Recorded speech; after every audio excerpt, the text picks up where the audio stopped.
கோபுரம் டிவி நேயர்களுக்கு இனிய வணக்கம்.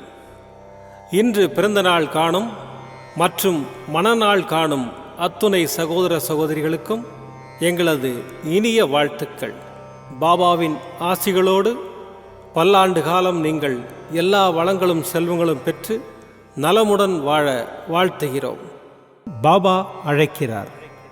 அவரின் பொன்மொழிகளை கேட்பதற்காக, நம் பிரச்சனைகளை தீர்த்து வைக்கும் அற்புதமான கூட்டு பிரார்த்தனை செய்வதற்காக, மேலும் மனம் ஒருநிலைப்படவும் மனம் அமைதி பெறவும் அற்புதமான தியானம் செய்யவும் பாபா அழைக்கிறார். பாபா நம் கரங்களை பிடித்து அழைத்துச் சென்று அற்புதம் நிகழ்த்தவிருக்கிறார். வாருங்கள், பாபாவின் பொன்மொழிகளை தரிசனம் செய்வோம். அன்பு குழந்தையே, உன்னை நான் என் வசம் வழிப்படுத்தியது இந்த ஒரு ஜென்மத்தில் மட்டுமல்ல, 7 ஜென்மமாய் நான் உன்னுடன் வாழ்க்கையில் பயணிக்கின்றேன். என் குழந்தைகள் சொல்லித்தான் அவர்களுக்கு பிரச்சனைகளும் துன்பங்களும் உன் சாய் அப்பாவுக்கு தெரிய வரும் என்று நினைக்கிறாயா? எல்லா விஷயங்களையும் நான் அறிவேன். உன் வாழ்க்கையில் கோபத்தை தூக்கி எறி, பொறுமையை கடைபிடி. யார் உன்னை அவமானப்படுத்தினாலும் வாக்குவாதம் செய்யாமல் நீ அமைதியாக இரு.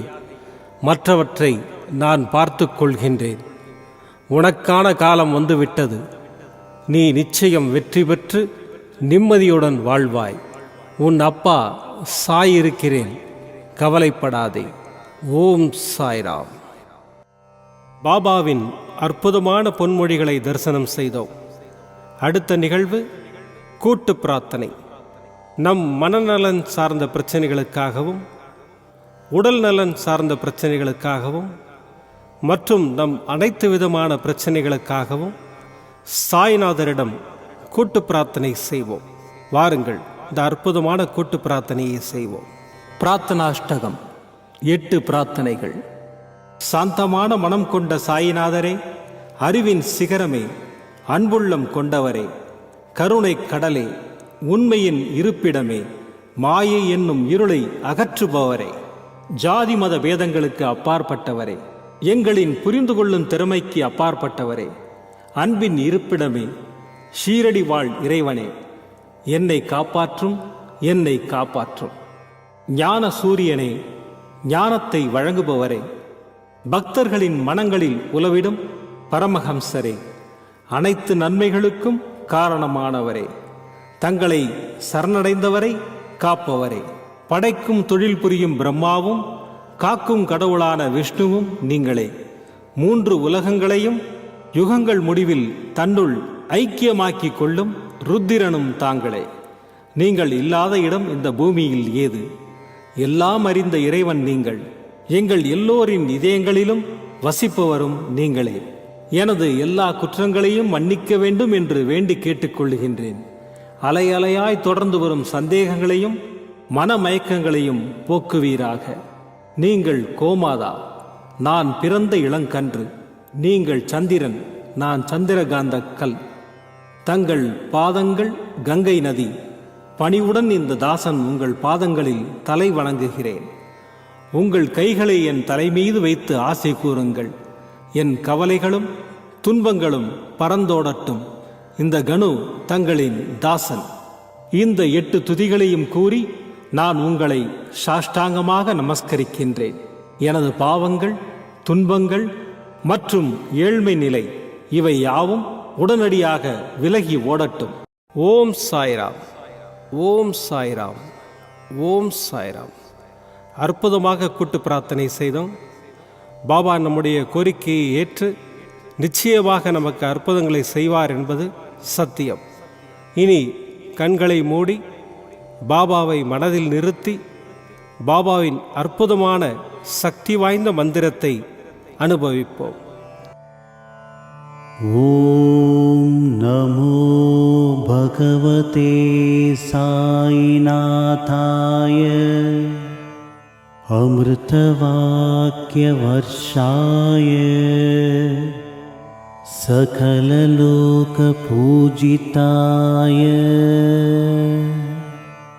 सर्वदोषनिवारणाय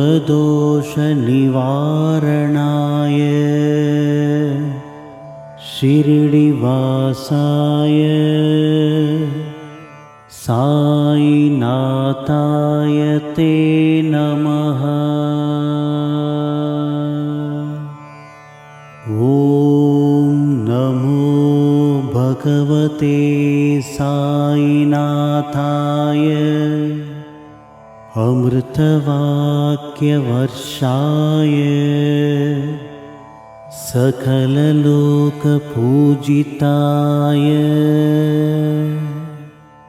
सर्वदोषनिवारणाय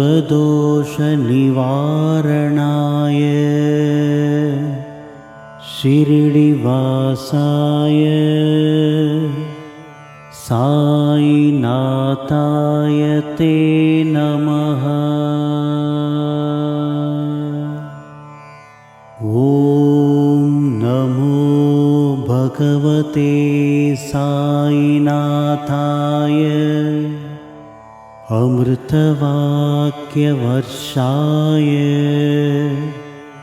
सकललोकपूजिताय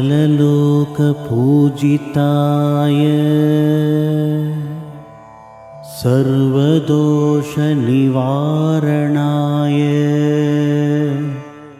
शिरडिवासाय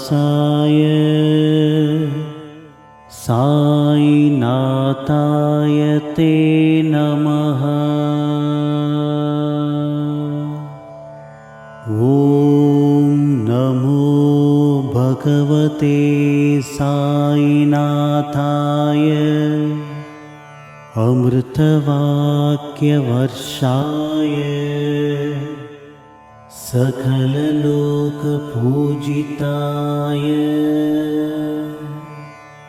सर्वदोषनिवारणाय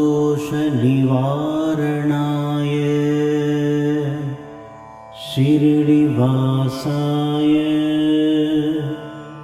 साईनाथाय ते नमः। ॐ नमो भगवते साईनाथाय अमृतवाक्यवर्षाय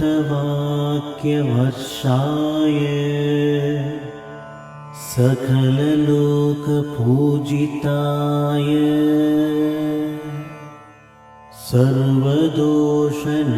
सर्वदोषनिवारणाय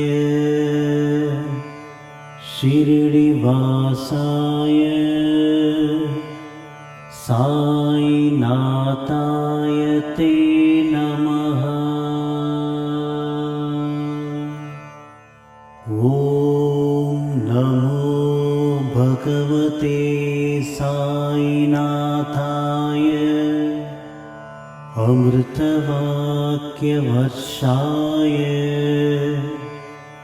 सकललोकपूजिताय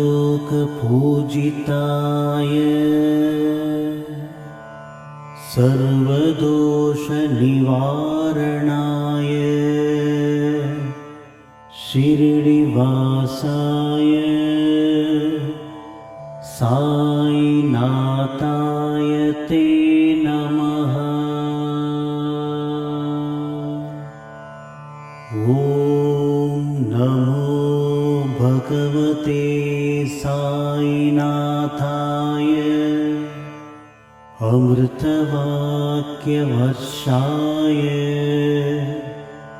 सकललोकपूजिताय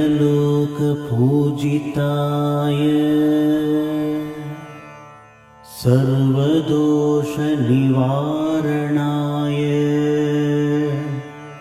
शिरडिवासाय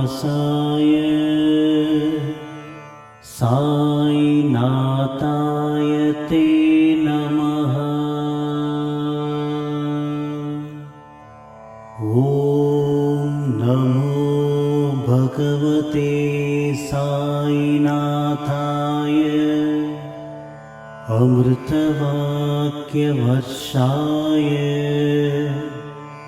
सकललोकपूजिताय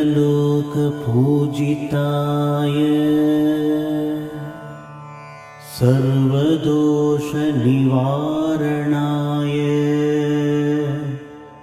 शिरडिवासाय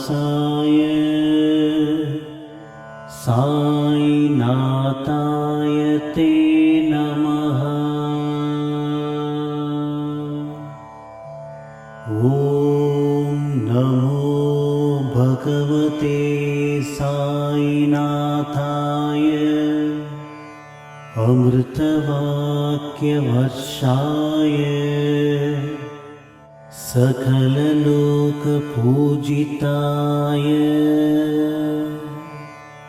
सर्वदोषनिवारणाय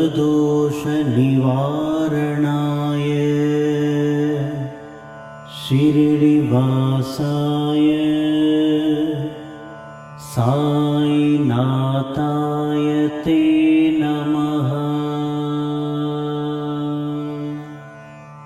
ॐ नमो भगवते साईनाथाय अमृतवाक्यवर्षाय सकललोकपूजिताय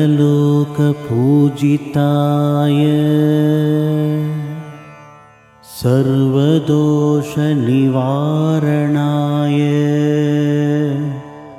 शिरडिवासाय साईनाथाय ते नमः। ॐ नमो भगवते साईनाथाय अमृतवाक्यवर्षाय सकललोकपूजिताय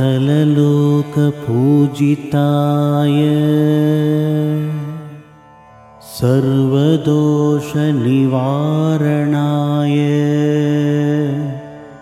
शिरडिवासाय साईनाथाय ते नमः। ॐ नमो भगवते साईनाथाय अमृतवाक्यवर्षाय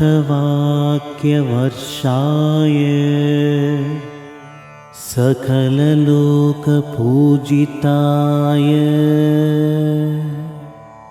सर्वदोषनिवारणाय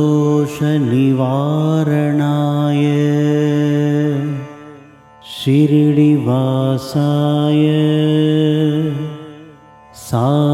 साईनाथाय ते नमः। ॐ नमो भगवते साईनाथाय अमृतवाक्यवर्षाय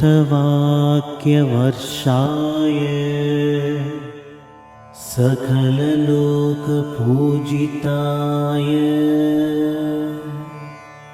सर्वदोषनिवारणाय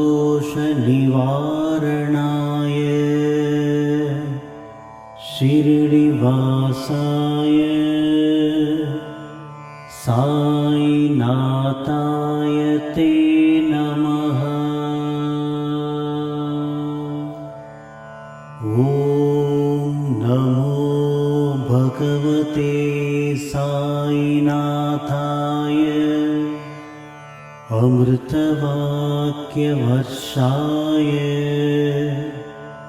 सकललोकपूजिताय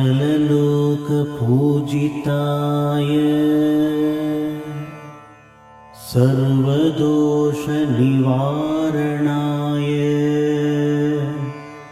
शिरडिवासाय साईनाथाय ते नमः। ॐ नमो भगवते साईनाथाय अमृतवाक्यवर्षाय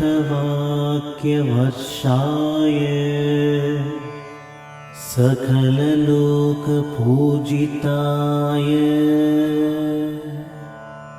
सर्वदोषनिवारणाय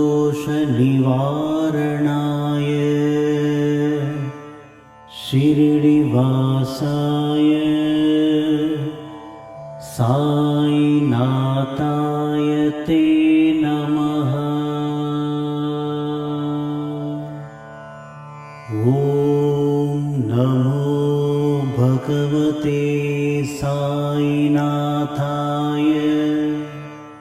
अमृतवाक्यवर्षाय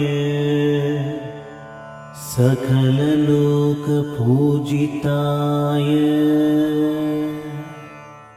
सर्वदोषनिवारणाय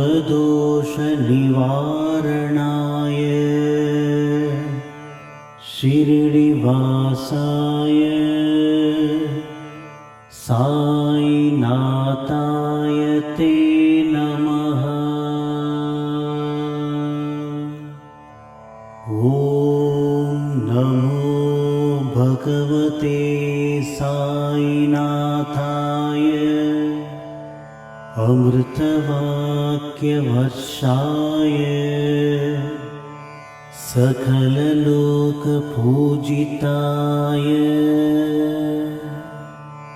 सर्वदोषनिवारणाय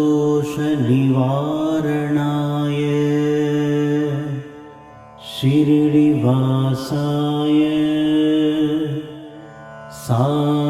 साईनाथाय ते नमः। ॐ नमो भगवते साईनाथाय अमृतवाक्यवर्षाय सकललोकपूजिताय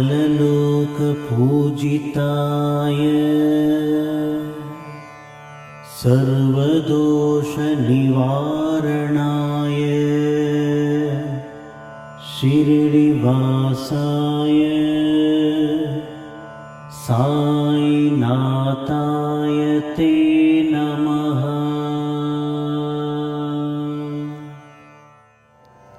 மீண்டும் நாளை காலை இந்த அற்புதமான பாபா அழைக்கிறார் நிகழ்ச்சியில் சந்திப்போம்.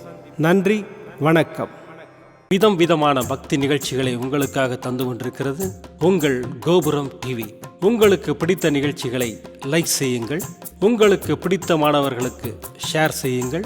மேலும் சப்ஸ்கிரைப் செய்வதோடு மட்டுமல்லாது அருகில் இருக்கும் பெல் பட்டனை கிளிக் செய்து கோபுரம் டிவி நிகழ்ச்சிகளை உடனுக்குடன் தெரிந்து கொள்ளுங்கள். மற்றும் ஒரு மகிழ்ச்சியான செய்தி, கோபுரம் டிவி ஆப்பை கூகுள் பிளே ஸ்டோரில் ஃப்ரீ டவுன்லோட் செய்து கோபுரம் டிவி நிகழ்ச்சிகளை தொடர்ந்து கண்டுகளியுங்கள், பாருங்கள், ரசியுங்கள், பரவசமடையுங்கள்.